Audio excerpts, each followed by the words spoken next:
This is News Talk 95.1 FM, 790 AM KFYO. I'm Matt Martin. Sitting in with me is actually Matt Crow, and we do have Dr. Schovanec in the studio. So, Dr. Schovanec, thank you for coming out. Good morning. Yeah, it's the Matt and Matt show today. Matt show. Man, there's been a lot going on for Texas Tech. Now, I know that we've got a lot to get into, but first, just congratulations on your sports teams. I mean, the sports teams are tearing it up, right? I mean, literally, y'all, almost everything Texas Tech has right now. The women's basketball looks so much better than last year. The men's basketball, it looks like they're going to the NCAA tournament. They're in the Big 12 tournament right now. Mm-hmm. You've got the ranked number 7, I think, the Texas Tech baseball team. Your track team's doing amazing. Right. Women's softball did amazing. I mean, y'all are just... Yeah, Matt, you pretty much summed it all up. And don't forget, I think if you look at tennis, both men and women's, and golf, they're all ranked. Yeah. I saw that in the paper this morning. I'm heading up to Kansas City tomorrow. I really regretted that I couldn't be in Ames for that game, but I was out of town.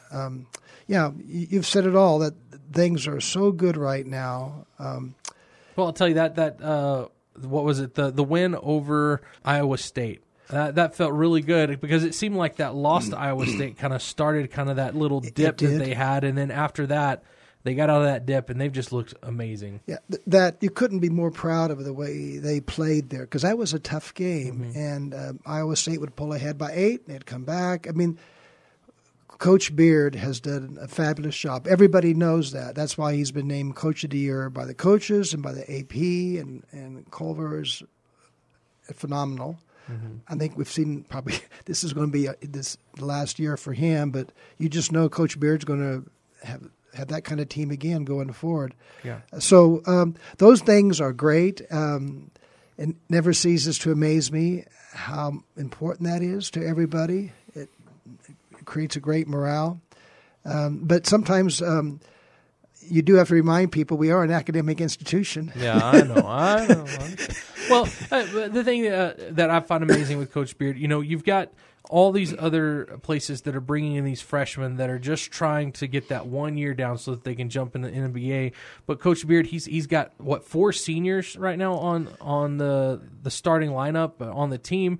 I mean, he's built an actual team, not just a superstar, but a team. That's absolutely right. And when you consider, I think he lost maybe, I read somewhere 60-70% of his scoring from last year. Mm-hmm. He brought in 2 graduate transfers that have done an amazing job.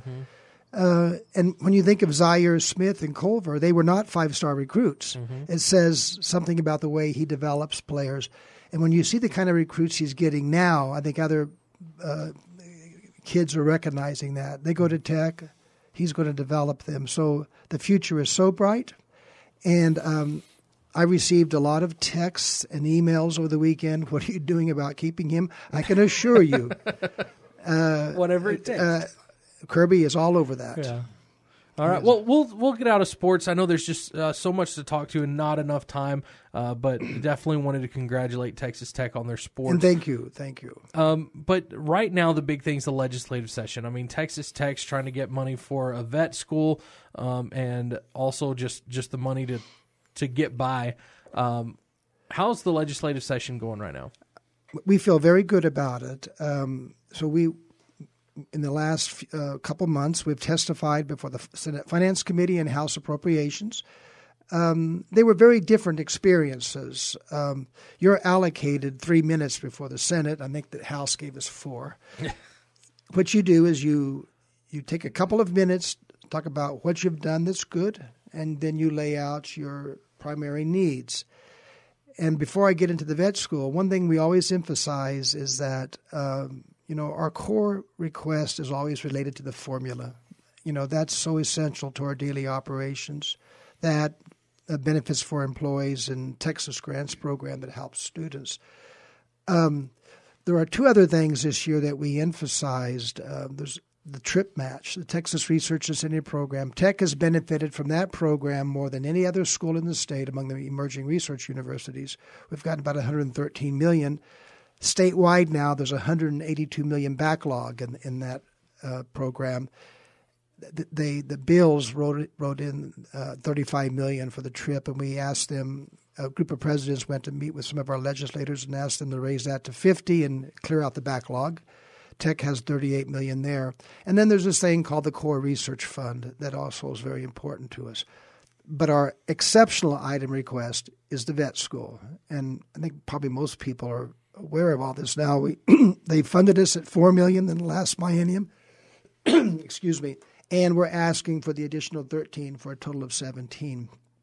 That was all written into the base bill in the House. The Senate kept it at the original 4, and they attached a rider that we need to get approval from the legislator and the coordinating board. So really what we have going on here is the issue to get the support in the Senate and then also to get approval by the coordinating board. We submitted the degree program proposal about 2 or 3 weeks ago to the coordinating board. And so that's where we are. I couldn't be more grateful for the leadership and support we've gotten from Representative Burrows. I mean, we're very proud that he's now chairing Ways and Means. John Frullo, Senator Perry has been fabulous, but we also appreciate all the support we're getting from Fort Price and John Smithy. This has become a very emotional issue. Even the lieutenant governor has said to us that this is one of the most political and emotional issues he's ever dealt with. We don't understand why it's got. Well, we know darn good and well why it's gotten to that point. But this is not about us versus another school. This is about what's best for an important industry in West Texas and the state, and also about making sure that students in Texas who want to pursue a career in veterinary medicine have a better chance of doing that without going out of state and incurring greater debt. And so we're going to get it done with all the support I've already mentioned, and it will be good for us and for the state. So this may be something you may or may not want to answer, but the question is, if the coordinating board approves it, but the state of Texas doesn't necessarily fund it, would you be able to use private donations to go ahead and get it started? That would be very difficult because you're going to have a recurring, until we start collecting tuition and formula, the costs would be very, very substantial. Our attitude is more this: let the legislature fund it. That's the voice of the people. And then I think that would have an impact on how the coordinating board behaves. And I'm not, that they're going to evaluate that on need and the merits of the program. But I do think it sends a very strong message. If the Senate funds this and the House funds it, it would be very hard to ignore that. Yeah. Just based on my observations down in Austin, you and Dr. Mitchell, along with the government affairs staff, along with alumni, have been very, I guess the word I want to use is graceful in your approach. And for what my opinion's worth, it just seems as though that y'all are everywhere you need to be during session and have been during session. And one of the things that, just from my own experience, legislators and staff, governor staff, lieutenant governor staff, the speaker's office, they need to place individuals with and faces with these programs and these institutions. And, you read a lot in the newspaper about the vet school, and you read a lot about UT and A&M and so on and so forth. But until you actually meet people who work at those facilities and you kind of get to size them up as individuals and their personalities, I think y'all have done a terrific job of answering a lot of tough questions and being as transparent as possible. And to the degree that makes you all successful, I think it's really helped immensely. Matt, I really appreciate you saying that, because that has been our approach. We're not going to go down there and engage in saber rattling and make this an issue of one institution against another. When we addressed all the alumni that were down there for Texas Tech System Day, we said, let the facts speak for themselves. And you don't even have to mention another school. Talk about the need and the opportunity. And we have been down there a lot. In fact, when Ted went to the House and I went to the Senate, and as I was standing there on the Senate floor, I realized as I looked out, I knew every person out there. They may not know me, but I knew them because we've been down there so much. And when your comment about putting a face with this, Tech has tried to take the high road, and we have. And that's what we do out in this part of the country. Changing gears, a few weeks ago, I had the we're going to go to a break. Yeah, we got to go to a break real quick. We'll change gears after the break. We'll change gears after the break. That's right. We'll be right back. This is News Talk 95.1 FM, 790 AM KFYO. I'm Matt Martin. Sitting in with me is Matt Crow, and we're speaking with Dr. Schovanec. Well, I was just, before the break, I was going to ask Dr. Schovanec about the partnership that Tech has with junior colleges around the state. I was out to see Dr. Satterwhite a few weeks ago at South Plains College, and he's very excited and looking forward to the continued partnership. So I was just going to ask you, is that going to go on, expand? What's going to happen to it? So Matt, with all community colleges, that's a big issue, but in particularly with South Plains, because we are starting a new program. It's called Texan to Tech, because they're the Texans, and it's going to be related to their presence here in the city. And so students in that program will have a special status. They'll be enrolled at South Plains, but they'll have access to the athletic events, to the rec center, and those things that make them feel more a part of the Tech community.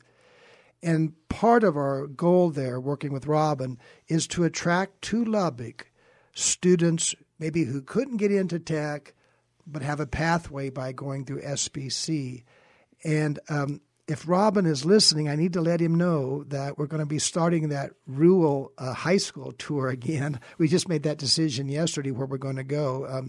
He went with us last year, so coming up, like the day we have planned, we'll hit Tulia, Dimmitt, Hereford, and then go up to Amarillo. And he goes with us on those tours because beyond recruiting in the major metropolitan areas, we do want to make it very clear that you have to reach out to our backyard. And that's not just an issue with us. Chris gave me an article just the other day that referenced nationwide the decrease in attendance at universities from students in rural areas. It's less than 60%. In the suburban areas, it's closer to 70%. So we need to get out there, and we do it, and we'll continue to do that.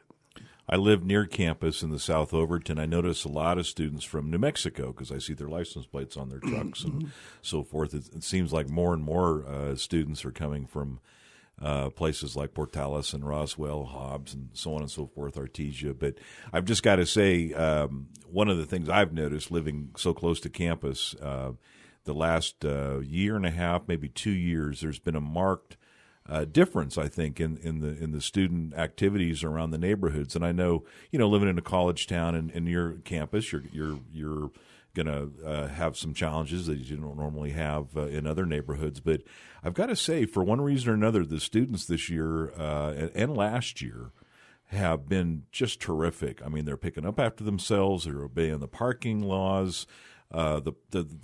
The dull roar on a Friday or Saturday night is over by 11:30 or midnight. In fact, I mentioned this to Councilman Chattis a few weeks ago that I don't know what they're putting in the water over at Tech, but anyway, hats off to the students. I appreciate you saying that, and I know our time's coming short here, but I had office hours recently, and I wish people could just hear what those students bring to me. One young man came in there with a plan.